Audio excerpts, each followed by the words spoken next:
Hello नमस्कार, कैसे हैं आप सभी। बहुत बहुत स्वागत है आप सभी का। पहले मैं थोड़ी मेरी सेटिंग कर लूँ। ये अच्छा लग रहा है, ये ज़्यादा अच्छा है, इसमें गर्मी भी लगेगी।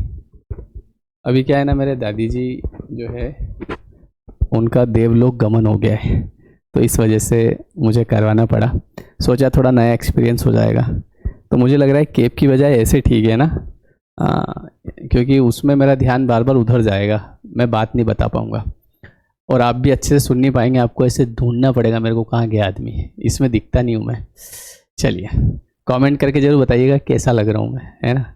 अपने को अच्छा ही लिखना है सर, वेरी नाइस, ठीक है। Word is power. चलिए, आज का जो टॉपिक है बहुत ही इम्पोर्टेंट है। ये इम्पोर्टेंट इसलिए है क्योंकि कई सारे लोग, जब मैं काउंसलिंग करता हूँ तो ज़्यादातर लोग जो होते हैं उनसे कहीं ना कहीं पूर्व में कुछ ऐसी चीज़ें बन जाती है गलती से, जिसकी वजह से वो वहीं पे स्टक हो जाते हैं और वो लाइफ में आगे नहीं बढ़ पाते हैं।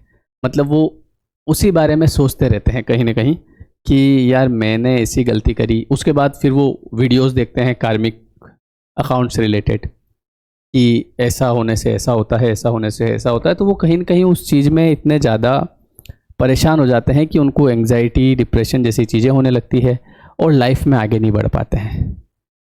तो इसी के ऊपर आज का वीडियो है कि देखिए, हुआ वही है जो होने का था।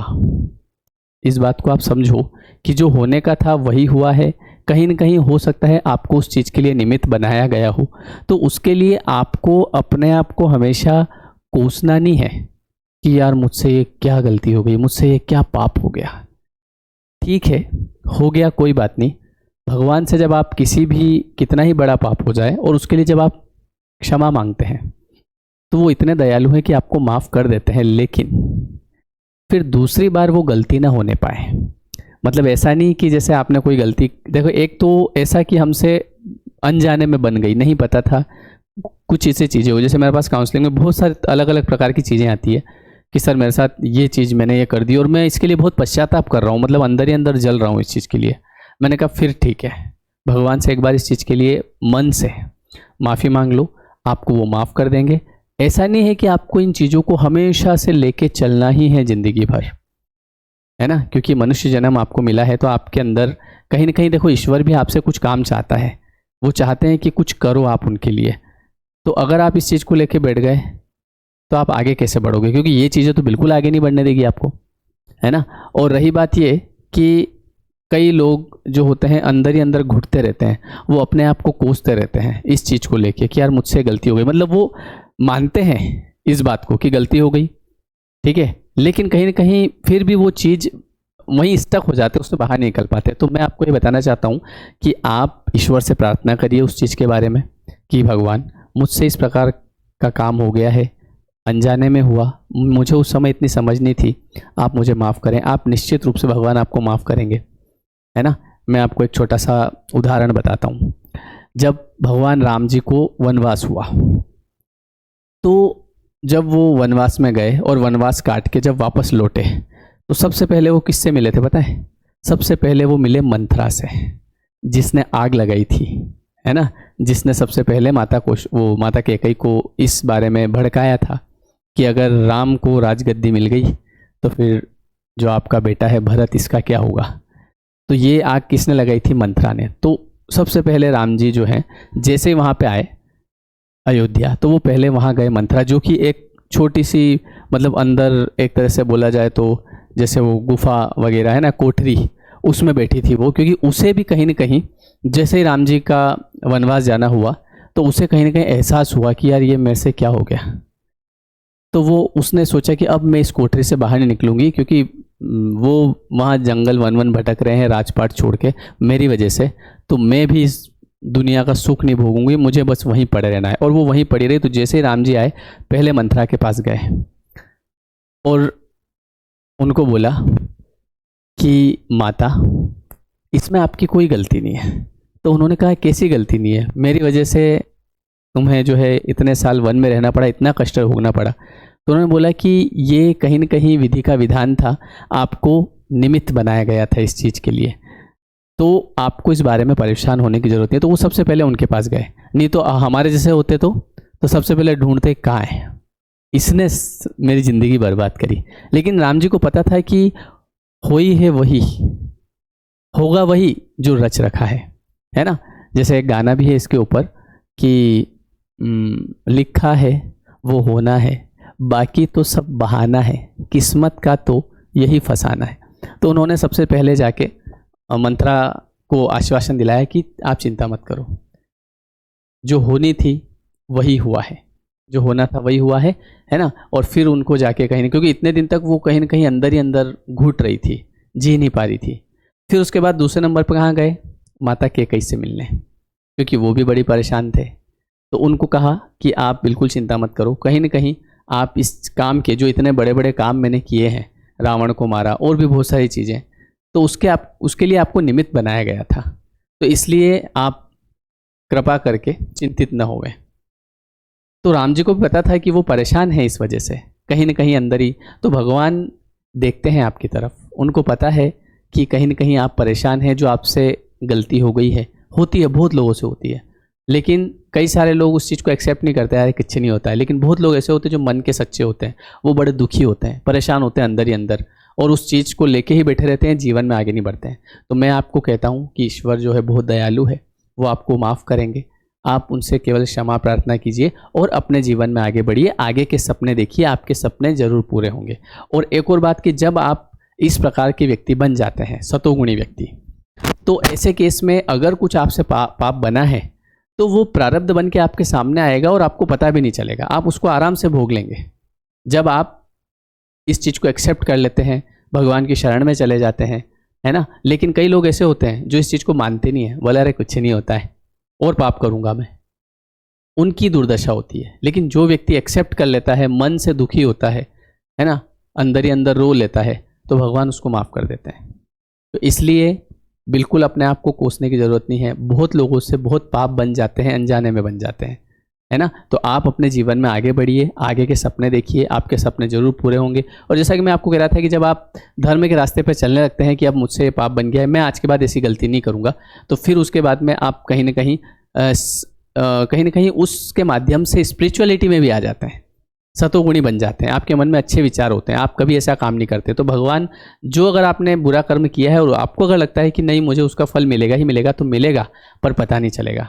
जैसे मैंने आपको एक बार एक कहानी बताई थी, कि कहानी तो क्या, एक आपको बताया था मैंने, सतोगुणी व्यक्ति जो होता है और एक रजोगुणी और एक तमोगुणी, तीनों को अगर आपको अगर याद हो नहीं याद हो तो थोड़ा सा दोहरा देता हूँ कि तीनों का प्रारब्ध ऐसा बन रहा है कि तीनों को एक दिन भूखा रहना है ना। तो जो सतोगुणी व्यक्ति होगा, वो व्यक्ति कहीं ना कहीं किसी जानवर को देखेगा तड़पता हुआ और वो कहेगा कि हे भगवान, मैं एकादशी का व्रत रखूंगी या रखूंगा, इस गाय को आप अपने पास ले लो, ये बहुत परेशान है ना। तो वो व्यक्ति उस दिन भूखा रहेगा, लेकिन प्रसन्नचित होके कि यार चलो, मतलब गाय को जो है शांति मिली, तो प्रसन्न होकर भूखा रहेगा और एक नया कर्म बनाएगा। वही रजोगुणी व्यक्ति होगा तो वो कहीं ना कहीं खाना खाने बैठेगा, घर में कोई बीमार हो जाएगा, उसको लेकर अस्पताल जाएगा, रिपोर्ट्स करवाएगा, दिन भर परेशान हो जाएगा, खाना नहीं मिलेगा। और तीसरा तमोगुणी व्यक्ति, जो बहुत गाली गलौज करता है, किसी बात को नहीं मानता, हाँ, पाप करता ही जाता है। तो ऐसा व्यक्ति, खाना सामने आ जाएगा, कहीं ना कहीं उसको अच्छा नहीं लगेगा, उसको फेंक के मारेगा, दिन भर घर वालों से लड़ेगा, मार्केट में जाएगा, वहाँ लोगों से लड़ेगा, फिर आएगा, फिर कलेश करेगा, रात को घर में शराब पी के आएगा, है ना, उस बात पे, और सो जाएगा। तो तीनों व्यक्ति भूखे रहे, लेकिन तीनों भूखे रहने में पहले वाले को पता भी नहीं चला, उसको लगा मैं तो अच्छा काम कर रही हूँ, और भूखी भी रह गई, है ना, या भूखा भी रह गया। और दूसरा व्यक्ति वो भूखा रहा लेकिन नया कर्म नहीं बना पाया। और तीसरा व्यक्ति तमोगुणी, वो भूखा भी रहा और नए पाप कर्म भी बनाए, और ऐसे उसकी गाड़ी चलती रहती है। तो इसलिए लिखा है वही हुआ है, जो होना था, जो आपसे करवाना था, वो भगवान ने करवा लिया। लेकिन आगे अब ध्यान रखिएगा, क्योंकि अब आप इन बातों को सुन रहे हैं, आप समझ रहे हैं, अब आपका विवेक काम कर रहा है। तो ऐसा नहीं हो कि ठीक है भगवान माफ़ कर देते तो मैं फिर से कर लेता हूँ। अब गलती जानबूझ के करना और अनजाने में होना, दोनों में बहुत फ़र्क होता है ना। तो बस यही है कि देखिए क्या होता है, आप कहीं जाते नहीं हैं, पहुंचा दिए जाते हैं, आप किसी से मिलते नहीं हैं, मिला दिए जाते हैं। ये सब होता है हमारे पूर्व कर्मों के अनुसार, प्रारब्ध बनता है। तो जब प्रारब्ध निर्मित होता है तो आपकी बुद्धि ऐसी हो जाती है कि आप को अगर आगे बढ़ना है तो आपका व्यापार या व्यवसाय, आपका ध्यान किसी ऐसे व्यापार व्यवसाय की तरफ जाता है, या कोई व्यक्ति आपको ऐसा आके मिलता है जो आपको उस तरफ ले जाता है और आप पैसे वाले बन जाते हैं। अगर आपका प्रारब्ध ऐसे बनना है कहीं ना कहीं, तो आपकी बुद्धि ऐसी निर्मित होगी कि जो काम नहीं करना होगा वो आप करेंगे, लोग मना करेंगे तो भी आप करेंगे। ये प्रारब्ध की वजह से होता है। और प्रारब्ध मतलब हमारे ही द्वारा पूर्व में किए गए अच्छे और बुरे कर्म जो कि संचित हो चुके हैं, अब उनके भोगने का समय आ गया है, उसको प्रारब्ध कहते हैं। तो इसलिए हमेशा अच्छे कर्म करते रहिए। पुराना जो बन गया है कोई बात नहीं, भगवान से माफ़ी मांग लीजिए, आपको निश्चित रूप से भगवान माफ़ करेंगे। ये लिखा हुआ है शास्त्रों में, शास्त्र की बात बता रहा हूँ आपको, ठीक है।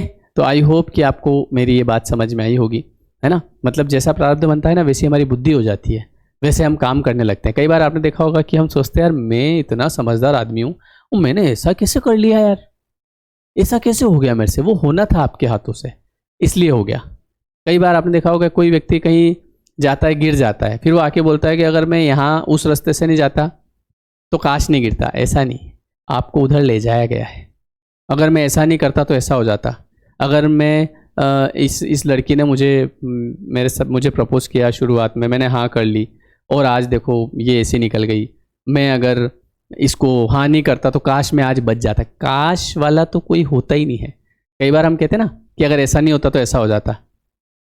वो जैसा होना है वैसे आपकी बुद्धि हो जाएगी। तो इसलिए अभी तक जो हुआ है, तो कभी भी कंप्लेन मत करो कि मुझे इस वजह से, अगर मैं ये नहीं करता तो ऐसा हो जाता, ये सब्जेक्ट ले लेता काश तो आज मैं ये बन जाता, मैंने उस समय शायद गलत डिसीजन ले लिया। नहीं, जिस तरफ आपको भेजना होता है ईश्वर को, तो वैसे ही निर्णय आप लेते हैं, वैसे ही बुद्धि आपकी होती है और आप चलते जाते हैं। इसलिए अब हम आज की बात करते हैं। अभी चूंकि आप इस बात को समझ चुके हैं तो नो कंप्लेंट्स, कोई कंप्लेन नहीं करना पास्ट के बारे में कि अगर ऐसा होता तो ऐसा हो जाता।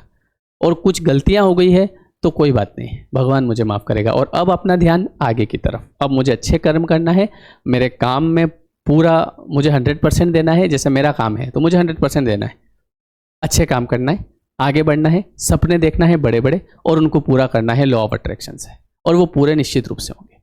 ठीक है, वीडियो कैसा लगा कमेंट करके बताइए। मैं कैसा लग रहा हूँ कमेंट करके बताइए, है ना।